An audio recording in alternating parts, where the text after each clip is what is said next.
Welcome to Module 5 Project Scope Management Module Overview. In this video we will cover what is scope, two types of scope, predictive and adaptive life cycles, a common misunderstanding about scope and tailoring considerations. And in other videos in this module we will cover the following processes. 5.1 Plan Scope Management, the process of creating a scope management plan that documents how the project and product scope will be defined, validated and controlled. 5.2 Collect Requirements, the process of determining, documenting and managing stakeholder needs and requirements to meet project objectives. 5.3 Define Scope, the process of developing a detailed description of the project and product. 5.4 Create Work Breakdown Structure, the process of subdividing project deliverables and project work into smaller, more manageable components. 5.5 Validate Scope, the process of formalizing acceptance of the completed project deliverables. 5.6 Control Scope, the process of monitoring the status of the project and product scope and managing changes to the scope baseline. What is scope?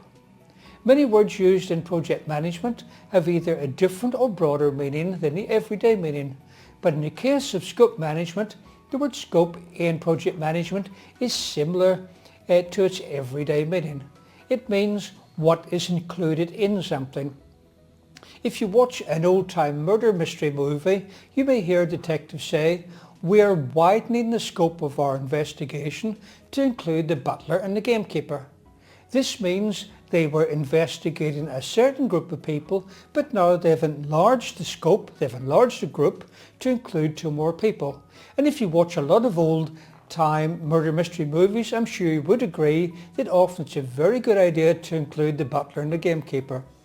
And likewise, within a project, the scope means what's included in the project. On the surface this seems a very simple concept, and yet it is often an area that causes significant problems and confusion, and is often a major contributing factor to failures in a project such as rework, cost and time overruns, and arguments about the quality of deliverables. And as you will find out later in the course, quality means conformance to specification rather than the grade of an item.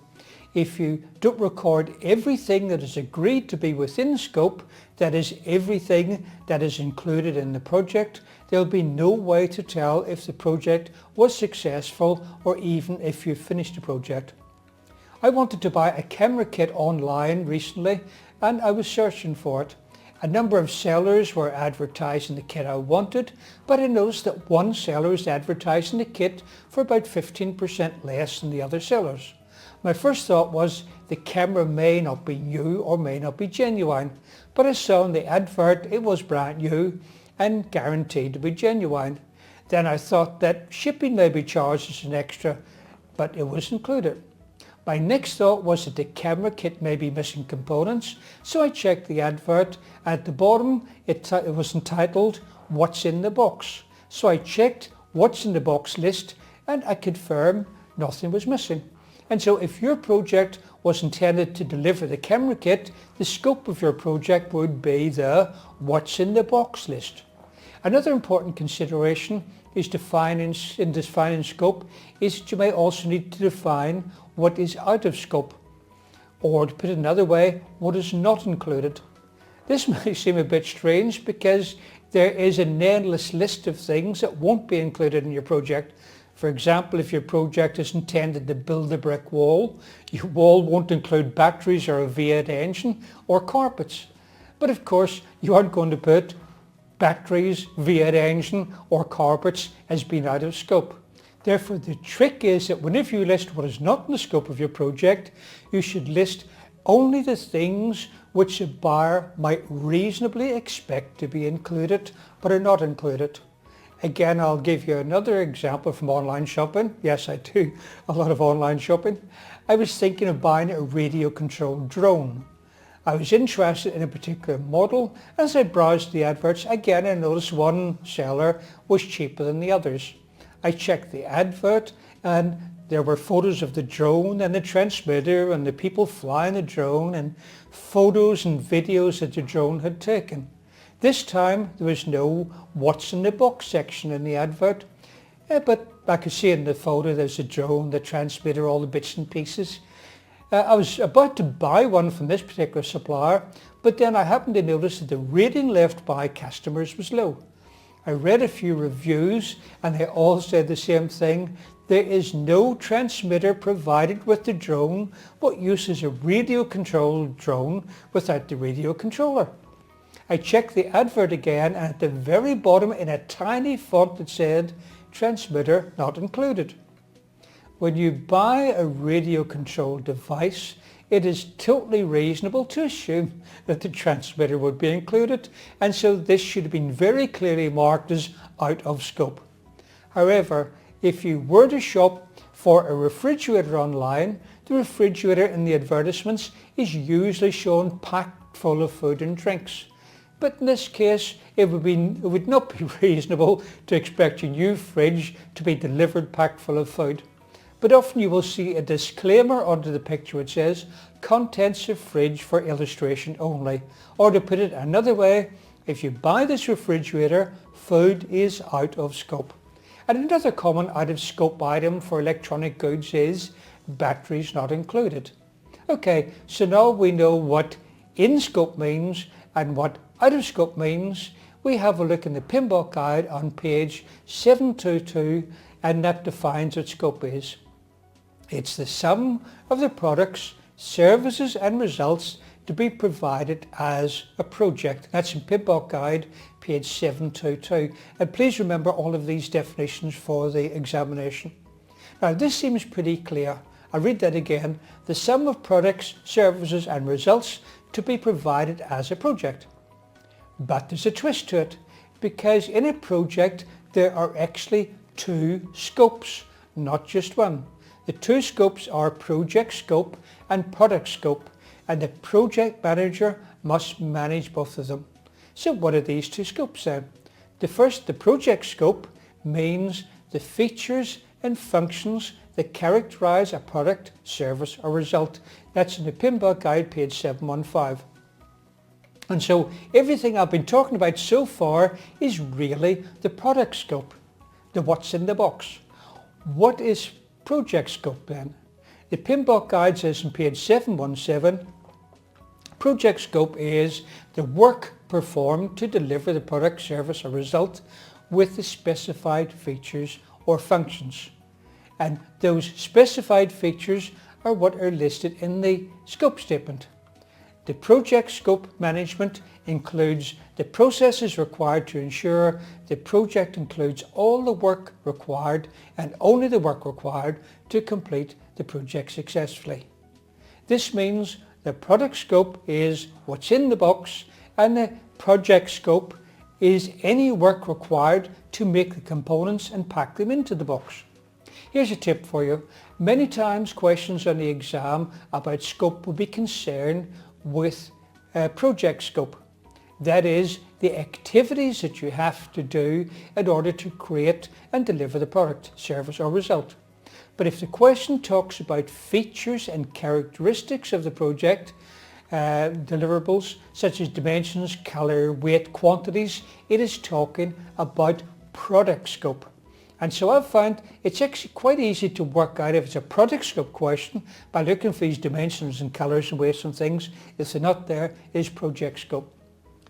These two scopes to be managed in a project, as I said, but it's important to know that they're both on a single document. There is only one scope statement. There's not two scope statements. The other definition that often appears in the exam is product scope description, the documented narrative description of the product scope. That's from PMBOK guide, page 724. On the same page you will find the definition for statement of work, SOW, sometimes just called the SAR, a narrative description of products, services or results to be delivered by the project. These two definitions seem very similar, but the difference is that the scope statement contains a narrative description of the product scope for the entire project, whereas a statement of work is a narrative description of the product scope for a single deliverable, a single product. And so If our project is intended to create the camera kit that I was talking about before, the product scope description is a list of what's in the box, but there will be a statement of work for the parts to make up a camera. Another statement of work will be the parts that make up the lens system, and so on. Predictive and adaptive life cycles. Listing all the bits and bobs that make up the project scope and product scope is just one part of the process. Many years ago, a significant body of work revolved around this very process.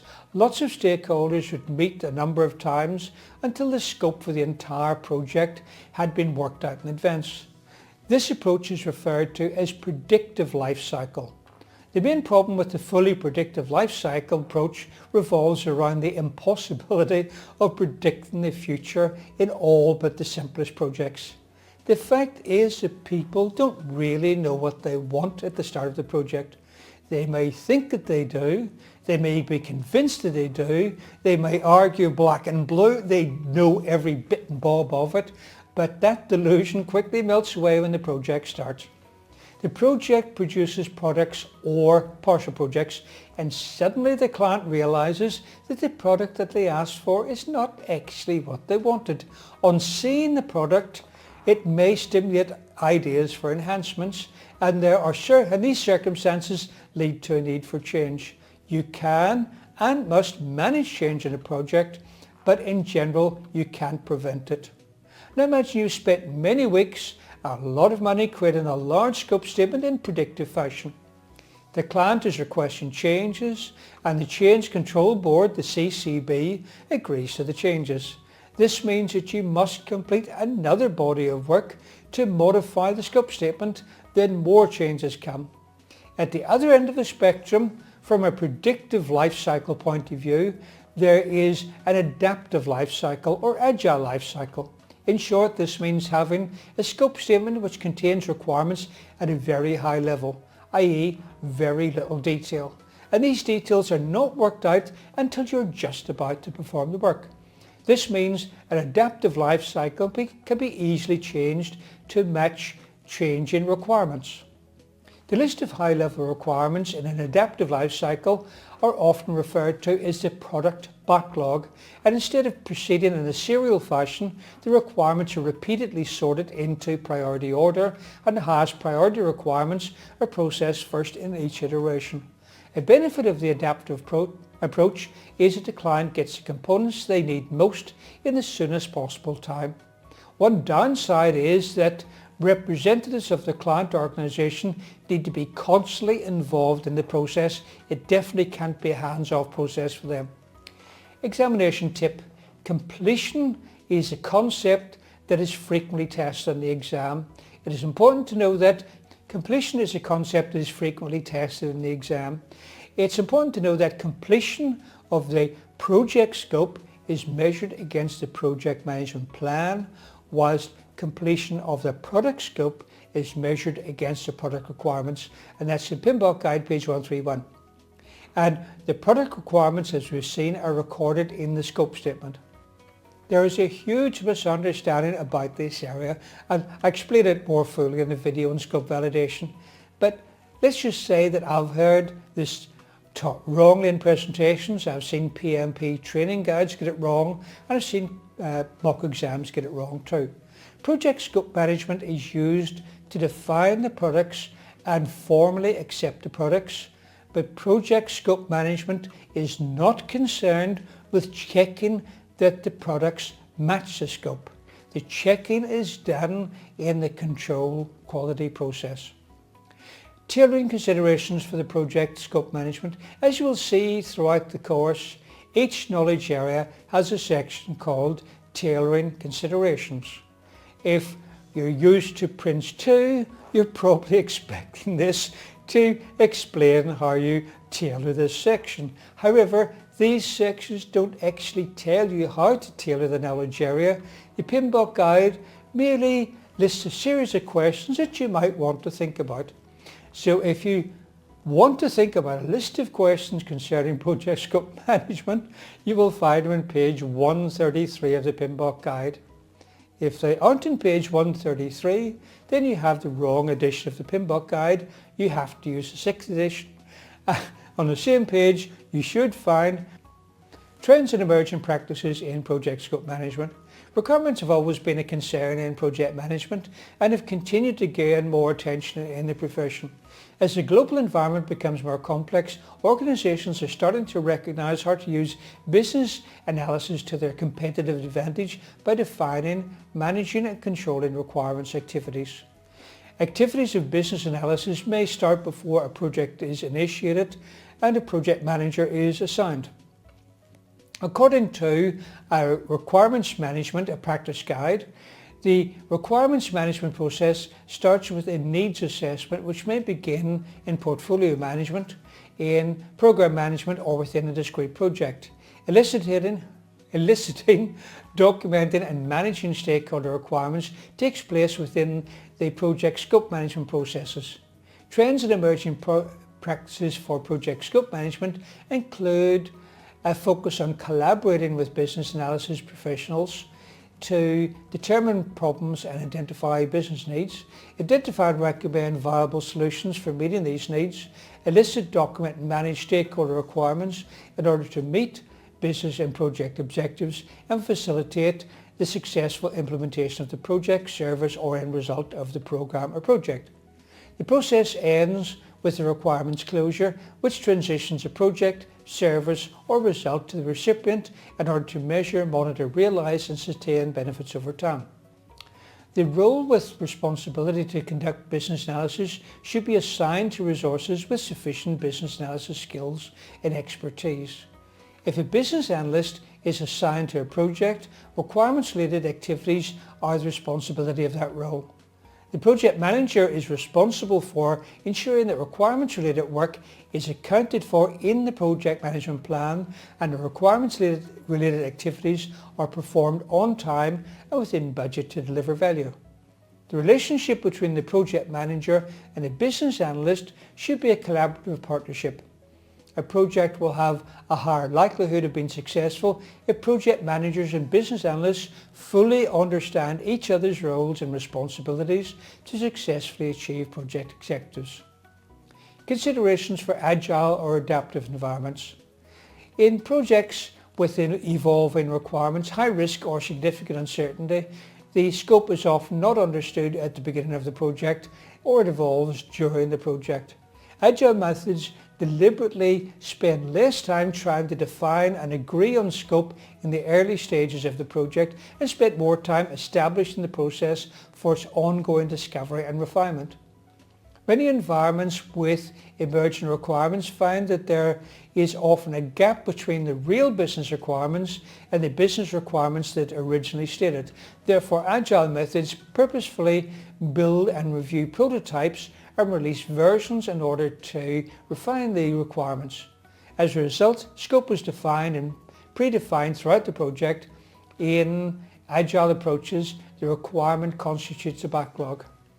In this video we covered what is scope, two types of scope, predictive and adaptive life cycles, a common misunderstanding about scope, tailoring considerations, and that brings us to the end of Project Scope Management Module Overview.